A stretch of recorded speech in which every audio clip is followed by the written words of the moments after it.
گھر میں کسی کے موبائل پر کال آئی، اور جب کال آئی تو وہ کال کسی خاتون نے اٹھائی، سامنے سے ایک اجنبی مرد کی آواز تھی، تو وہ سمجھ گئیں کہ کوئی رانگ نمبر ہے۔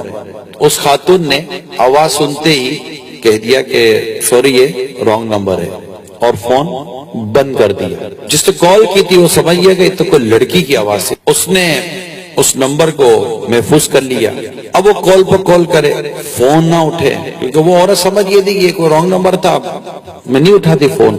اب جب اس کا کال اٹینڈ نہیں ہوا تو اس نے میسج کرنے شروع کر دیے۔ ایک دن اس نے پھر کال کی، اب وہ عورت جو تھی وہ 6 بچوں کی ماں تھی، وہ کہیں کام میں مصروف تھی، تو اس کی ساس نے دیکھا کہ کال ہے، اس نے فون اٹینڈ کیا۔ جیسے اس نے فون اٹینڈ کیا، سامنے تو فوراً اٹینڈ ہوتے ہی سامنے سے لڑکے نے آواز نکالی کہ آپ فون نہیں اٹھا رہی ہو تو الٹی سیدھی ہو۔ میں بولنے میں مجھے بھی حیا آ رہی ہے، میں جملے نہیں بولنا چاہتا نا، جس طرح کی اس نے گفتگو کی، تمہاری آواز سن کر میں پاگل ہو گیا ہوں، تو مجھ سے بات کرو تو یوں اور یوں، طرح طرح کی اس نے ایسی باتیں کی کہ وہ ساس کا تو دماغ خراب ہو گیا کہ یہ میری بہو کس سے لگی ہوئی ہے۔ ساس نے ریپلائی نہیں کی، وہ سنتی رہی اور اس نے فون کاٹ دیا۔ رات کو اس کا بیٹا آیا، یعنی اس عورت کا شوہر آیا، اور ماں نے بیٹھ کر بیٹے کو اپنی بہو کے بدچلن ہونے کا بیان شروع کیا کہ مجھے تو نہیں پتا تھا کہ ہماری بہو ایسی ہے، اور اس نے بہو پر الزامات لگانے شروع کر دیے۔ وہ شوہر کو عجیب جاہل قسم کا شخص ہوگا، بیوی کو اس نے تو جو مارنا پیٹنا شروع کیا۔ وہ بولے اس کی سنے کون، میری سنو تو صحیح، اس کی سنے کون، وہ ادھر مار رہا ہے ادھر مار رہا ہے، مارتے مارتے اس کو تو اس نے حالت بری کر دی۔ اتنے میں پھر اس کی ساس اور اس نے شوہر نے مل کر اس لڑکی کے بھائی کو فون کیا کہ ذرا آؤ دیکھو تمہاری بہن کیا گل کھلا رہی ہے۔ بھائی اور اس لڑکی کی ماں بیٹی کے گھر پہنچے کہ کیا ہوا، تو اس نے تو تانے، تمہاری تربیت ایسی، تم یہ ایسے، تمہاری بیٹی نے ہماری عزت کو تباہ برباد کر کے رکھ دیا، فلاں فلاں فلاں۔ اور وہ بھائی بھی کوئی دور جاہلیت کا کوئی پتہ نہیں کیا اس نے کوئی ادھر کا کوئی پیار رکھا تھا کیا تھا، اس نے بھی نہ آؤ دیکھا نہ تا، اس نے بھی بہن کو دے مار تھپڑے ماری، مارا بہن۔ بولے بھائی میری بات سنو تو صحیح، تو نے ہماری غیرت کے جنازے نکال دیے، ہماری عزت کے جنازے نکال دیے، بے غیرت، یہ وہ جو سمجھ میں آئے اس نے بہن کے ساتھ سلوک کیا۔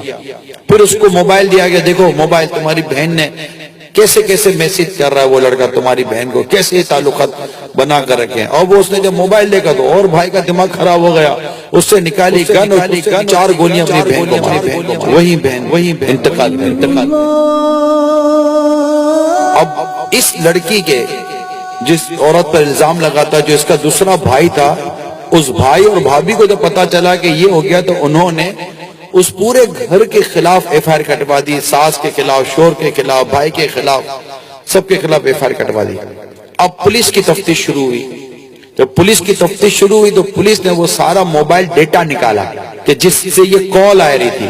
جب اس کی پوری انکوائری کی، معلومات کی، تو پتا چلا کہ یہ جو کال تھی تو اس عورت نے تو بیچاری نے ایک ہی بار کال اٹینڈ کی تھی، اور اس نے وہ لائن ڈسکنیکٹ کر دی تھی، اس کے بعد تو کبھی وہ کال اس نے اٹینڈ کی نہیں ہے۔ اور یہ لڑکا تو اس کو ایسے تنگ کر رہا تھا اور اس کو پھنسانے کی کوشش کر رہا تھا، اور یہ عورت تو اس سے ہمیشہ ایوائڈ کرتی رہی، اس نے تو میسیجز کا کبھی جواب تک نہیں دیا۔ پورا ڈیٹا سامنے آیا، اور اس عورت کی ایک مطلب کلین چٹ اس کو ملی کہ یہ عورت تو بدچلن نہیں تھی، یہ تو بیچاری پھنس گئی تھی۔ اب اس کے بھائی کو پتا چلا، جس کو پولیس نے جیل میں ڈالا ہوا تھا، جس نے فائر کیا تھا، جب بھائی کو پتا چلا تو بھائی نے وہیں جیل میں خودکشی کر لی کہ یہ میرے ہاتھ سے کیا ہو گیا۔ اور یوں یہ ہرا بھرا گھر ویران ہو گیا۔ پولیس نے بھی اس کو لڑکے کو بھی گرفتار کر لیا، جو نمبر جس نے ملائے تھے۔ ایک رانگ نمبر نے پورے گھر کو تباہ و برباد کر کے رکھ دیا۔